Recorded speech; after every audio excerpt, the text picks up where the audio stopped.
नमस्कार, आप देख रहे हैं देशरी न्यूज। मैं आपके साथ मानसी मिश्रा। अभी मैं पटना के बीपीएससी कार्यालय के पास मौजूद हूँ। आप देख सकते हैं प्रशासन भी लगे हुए हैं और अभ्यर्थियों को वहाँ टिकने नहीं दे रहे, भगा दिया जा रहा है। अभ्यर्थी इधर उधर, अभी आप देख सकते हैं काफी अभ्यर्थी भी इधर उधर खड़े हैं, ऑफिस के पास नहीं खड़े होने दिया जा रहा है।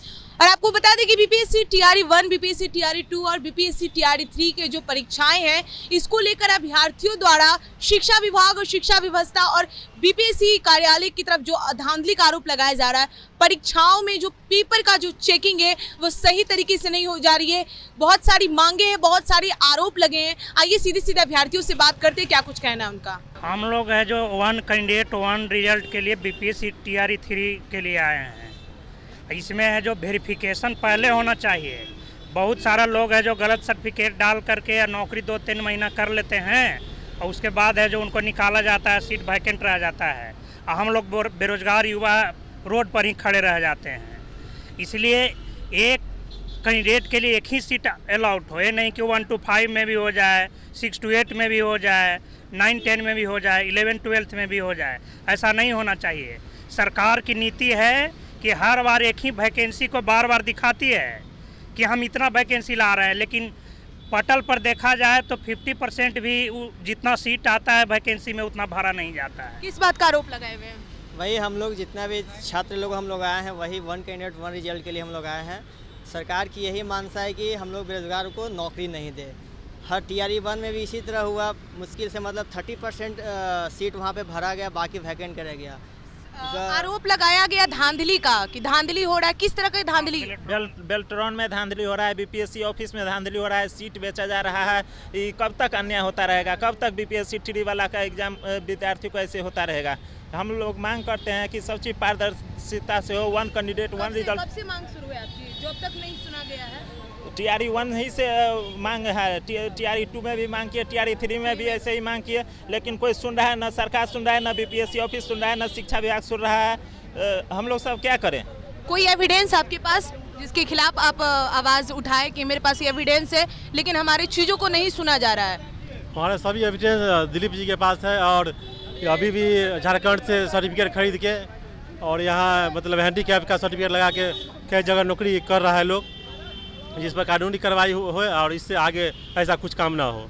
लाठीचार्ज भी सुन रहे हो रहा है, अभ्यर्थियों पे मारपीट का भी आरोप लग रहा है और भगाया जा रहा है। क्यों, मतलब क्यों सुना क्यों नहीं जा रहा है? और जहाँ गलती नहीं है वहाँ भी हमारे पे ये इस तरीके के। हम लोग का एक ही मांग है, सबसे पहले जो काउंसलिंग है, काउंसलिंग तो सबसे पहले होना चाहिए। पहले जो है फर्जी अभ्यर्थी को बहाली कर लिया जाता है, उसके बाद उसके नाम पर काउंसलिंग होता है। और सरकार का नीति यही है कि हम 1 लाख बहाली लेंगे, उसमें से 30,000 भरेंगे और 70,000 को वैकेंट रख के अगला बहाली करेंगे। तो इससे जो विद्यार्थी है, जो यहाँ के लोग हैं, उनमें बहुत निराशा है। और जहाँ तक बात है, जो बाहरी कैंडिडेट आकर के यहाँ एनसीएल और ओबीसी और एससी/एसटी सर्टिफिकेट बनवा करके यहाँ भी घुस जा रहे हैं, और बाहर के लोग आकर के जो अदर स्टेट के हैं यहाँ ज़्यादा मतलब भर दे रहे हैं। तो इससे यहाँ के विद्यार्थी में बहुत ज़्यादा आक्रोश है। सुनने में आया कि मेरिट लिस्ट जितने बच्चे हैं उसको पीछे छोड़ दिया जा रहा है। किस तरीके की कॉपी चेकिंग हो रही है जो मेरिट लिस्ट बच्चों को ऊपर नहीं लाया जा रहा है, और कॉपी किस तरीके की चेकिंग हो रही है जो इस तरीके के अभ्यर्थियों द्वारा धांधली का आरोप लगाया जा रहा है? बेल्ट्रॉन एक ऐसी संस्था है जो हमेशा से भ्रष्टाचार के आरोप में लगा रहा है, और बीपीएससी जैसे एक प्रतिष्ठित संस्थान अगर वैसे भ्रष्ट तंत्र को देकर अगर ओमार का चेक करवा रहा है तो ये सबसे बड़ा घटिया और भ्रष्टाचार का आरोप है। जब बीपीएससी 1 और 2 जब बीपीएससी अपने माध्यम से कर सकती है, तो अब की बार बेल्ट्रॉन का देने का मतलब क्या बनता है? उनमें बेल्ट्रॉन का मतलब ही है धांधली। धांधली इज इक्वल टू पेट्रोल। बदनाम है, जो बेल्ट्रॉन है वो 2019 से ही बदनाम है। थोड़ा सा ये मोबाइल रख लीजिए। बेल्ट्रॉन जो है आपका 2019 से ही बदनाम है। जब इसको पता है बीपीएससी आयोग को कि बेल्ट्रॉन पहले से इस चीज़ के लिए बदनाम है, तो फिर उसको ओएमआर अपलोड करने के लिए सौंपने का क्या उद्देश्य है?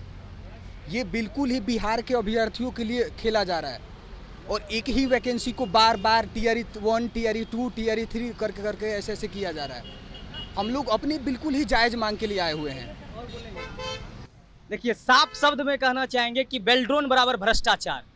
वो भ्रष्टाचार का तिजोरी लिए हुए हैं। और बीपीएससी जब ऐसे प्रतिष्ठित संस्थान अगर बेल्ड्रोन के हाथों दे रहा है तो ये समझिए सीधा सा आरोप है कि वो भ्रष्टाचार में संलिप्त है और वो चाहता है कि बेरोजगार रहे, नौकरी न दे। और सबसे बड़ा ये चीज़ है कि 1 कैंडिडेट 1 रिजल्ट हो, पहला मांग है। दूसरा मांग है कि नियुक्ति पत्र से पहले डॉक्यूमेंट वेरिफिकेशन हो। अगर डॉक्यूमेंट वेरिफिकेशन नियुक्ति के बाद होता है तो सीट वैकेंट रह जाता है और वही सीट दिखा दिया जाता है कि इतने सीट पर बहाली किए हैं। तो ये कहना चाहेंगे और माननीय नीतीश कुमार को खुली चुनौती है कि अगर आप बिहार विधानसभा चुनाव लड़ रहे हैं तो आप यूपी, बिहार के अलावा जितने राज्य हैं आप वहाँ जाके वोट मांगिए। बिहार से क्यों वोट मांगते हैं? डोमिसाइल क्यों नहीं लागू करते हैं? आप नौटंकी कर रहे हैं। आपको प्रधानमंत्री बनना था लेकिन प्रधानमंत्री का सपना खत्म हुआ, आप मुख्यमंत्री का भी सपना आपका खत्म होगा, क्योंकि आपने झारखंड को नौकरी दिया, यूपी को नौकरी दिया, बिहार का बच्चा रोड पर है। हम लोग स्कूल जाने के समय में आज बीपीएससी के ऑफिस के सामने नाच रहे हैं। ये नौटंकी नहीं चलेगा। इस बार इसका विधानसभा चुनाव में उखाड़ फेंकेंगे, नहीं तो ये सब मांग तुरंत माने और तुरंत पारदर्शिता के साथ रिजल्ट दे। अच्छा, सुनने में आया कि बीपीएससी 1 और 2, 3 बीपीएससी 1 से ही ये चीज का आरोप लगा हुआ है कि जो शिक्षा व्यवस्था है वो सही चल ही नहीं रही है। सीधी सी बात कहना चाहते हैं कि बीपीएससी हो, शिक्षा विभाग हो, नीतीश कुमार हो, इसका तंत्र ही फेल है। ये नहीं चाहता है कि रोजगार दे। सीधा सी मकसद है लोग को उलझा के रखना, नौकरी नहीं देना। क्या है सरकार से क्या मांगे? सरकार से हमारा यह मांग है 1 कैंडिडेट 1 रिजल्ट TRE 3.0 और डॉक्यूमेंट वेरिफिकेशन नियोजन से पूर्व हो और डोमिसाइल नीति लागू करे, तुरंत डोमिसाइल नीति लागू करे। और जो बेल्ड्रोन नामक भ्रष्टाचार संस्था को दिया गया है ओमार चेक करने के लिए, उसे तुरंत ले बीपीएससी खुद चेक करे और पारदर्शिता के साथ रिजल्ट दे। कुछ बच्चों को फोन भी आया है कि आपका 2 नंबर से छूट रहा है, 4 नंबर से छूट रहा है, आप 60,000 1 लाख रुपया दीजिए तब आपको नौकरी हो जाएगी, नहीं तो आपको नहीं होगा।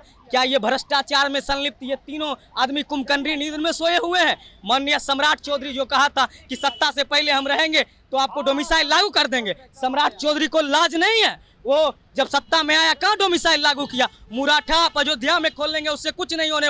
यहाँ नौकरी चाहिए, नौकरी। मंदिर मस्जिद से कुछ होने वाला नहीं है। यहाँ नौकरी का मुद्दा है, आपको नौकरी देना होगा। वो अभी मेहनत के बल पे मांग रहे हैं। ऐसे हम भीख मांगने नहीं आए, मैंने मेहनत किया है, मेहनत का नौकरी दो, नहीं तो विधानसभा चुनाव में तुमको बता देंगे।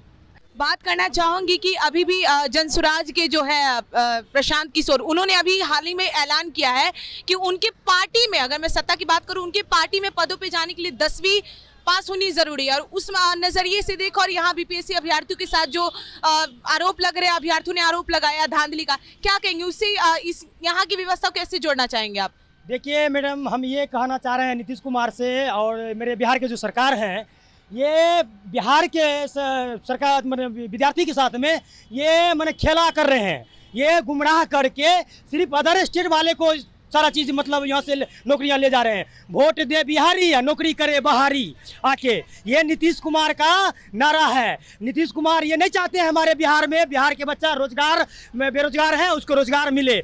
अभी हम देखिए दिव्यांग हैं, हम दिव्यांग हैं, हम मेरे पास ये देखिए RTI का जवाब है। हम अभी बहुत से दिव्यांग पहुंच रहे हैं और जो दिव्यांग बेचारा दूर दूर से है वो नहीं आ पा रहे हैं। मेरे पास RTI का जवाब है और हिंदी सब्जेक्ट का 9-10 में इसमें 43 सीट है मैडम, 43 सीट है हिंदी में, जिसमें अदर स्टेट वाले को 35 को दिया गया है, जबकि एक भी नहीं आना चाहिए, एक भी नहीं आना चाहिए। क्या आरक्षण का लाभ किनको मिलना चाहिए? बिहार के मूल निवासी को होना चाहिए। इस बिहार के मूल निवासी को नहीं देकर अदर स्टेट वाले को दे दिए गए। अच्छा एक बात बताइए, जब आरक्षण का लाभ बिहार बच्चे को नहीं मिलेगा तो आप जाति आवासीय किस लिए लेते हैं? इसीलिए ना पता करना है कि कहाँ के निवासी है, कहाँ क्या जाति है। बिहार सरकार तो बोलती है कि ये जातिगत भेदभाव हम लोग नहीं करते हैं, तो फिर भेदभाव नहीं करते तो आरक्षण का लाभ ठीक है, भेदभाव नहीं करते हैं तो क्या आरक्षण का लाभ दिव्यांग को नहीं मिलना चाहिए? ये लागू यूपी में है लेकिन बिहार में क्यों नहीं है? ये बात आप बताइए मैडम, हम बात बता रहे हैं कि जब मान लीजिए अदर स्टेट हम लोग जाते हैं तो वहाँ हम लोग को आरक्षण का लाभ नहीं मिलता, वहाँ आधा हमको जनरल में काउंट किया जाता है। तो अदर स्टेट वाले जो यहाँ आते हैं उसको भी जनरल में काउंट होना चाहिए ऑलरेडी। अब देखिए यहाँ कितना गलती है। हम लोग बीपीएससी का जो भी सरकार का नियम है, शर्त है बीपीएससी का, सारा कंडीशन हम लोग फॉलो कर रहे हैं और फिर भी हम लोग रोड पर हैं। आज देखिए दिव्यांग को, बाहर दिव्यांग को सीटेड में जब आरक्षण नहीं दिया गया तो बीपीएससी में क्यों दिया जा रहा है? और देखिए सदन में शिक्षा मंत्री बोले हैं सुनील कुमार कि महिला को आरक्षण का लाभ बिहार में मिलेगा, अदर स्टेट वाले को नहीं मिलेगा। जब महिला को मिल सकता है तो दिव्यांग महिला से क्या दिव्यांग खराब है? दिव्यांग तो बेचारा लाचार है, उसको तो और पूरे बिहार में सब स्टेट में आरक्षण का लाभ मिलता है। ये बिहार में बिहार सरकार क्या कर रहे हैं? ये दिव्यांग लोग को क्या खेला बना कर रख दिए हैं। शर्म होनी चाहिए नीतीश कुमार को, शर्म होनी चाहिए। हम लोग इनको खुल के सपोर्ट करते थे, मगर आज हम लोग रोड। आप खुलेआम चुनौती दे रहे बिहार सरकार को? जी, खुलेआम चुनौती दे रहे हैं। हम लोग को खुलेआम चुनौती दे रहे हैं। हम लोग को रोजगार चाहिए, रोजगार नहीं तो हम लोग इनको सरकार उखाड़ के फेंक देंगे बिहार से। जहां वोट मांगने की बात होती है बिहार की जनता को ज्यादा देखा जाता है कि बिहार की जनता की तरफ से हमें पूरा बढ़ावा मिले, बिहार सरकार को कहते हैं। तो क्यों अब हमें नहीं लगता है कि वोट उठ जैसा कुछ आप अभ्यर्थियों की तरफ से रहेगा, कुछ उनको सपोर्ट किया जाएगा, फिर आगे की उनकी जो रणनीति रहेगी उनमें साथ दिया जाएगा? हम देखिए मैडम, नीतीश कुमार को यही कहना चाहते हैं कि जो भी बिहार गजट में समान प्रशासन में सारा चीज में लिखा हुआ है कि दिव्यांग का आरक्षण जो बिहार के मूल निवासी है दिव्यांग को उसी का आरक्षण मिलेगा, फिर भी अदर स्टेट को दे दिए गए हैं। तो ये हम चाह रहे हैं सरकार इसको जांच करे, संज्ञान में ले। उनकी संतुष्टि मेरी जीवन की लाइफ की खुशी है। यदि वो सर संतुष्टि हम सारा चीज प्रूफ लेके अभी दिखाएंगे फिर से मीडिया में। हम लोग का चाह रहे हैं सरकार इसको संज्ञान में ले और TRE 3 में इसका संशोधन करके रिजल्ट दिया जाए, आरक्षण का लाभ हम लोग को TRE 3 में दिया जाए। बस हम यही सरकार से विनती करते हैं। बस कि छात्र नेता दिलीप जी को भी प्रशासनों द्वारा लाठी चार्ज करके उन्हें घायल कर दिया गया है। साथ ही अभ्यर्थियों की बहुत सारी मांगे अभ्यर्थी करें, एक कैंडिडेट एक सीट होनी चाहिए, लेकिन इस चीज़ की मांग उनकी पूरी नहीं की जा रही। लगातार BPSC TR 1 से ही इनकी मांग शुरू है।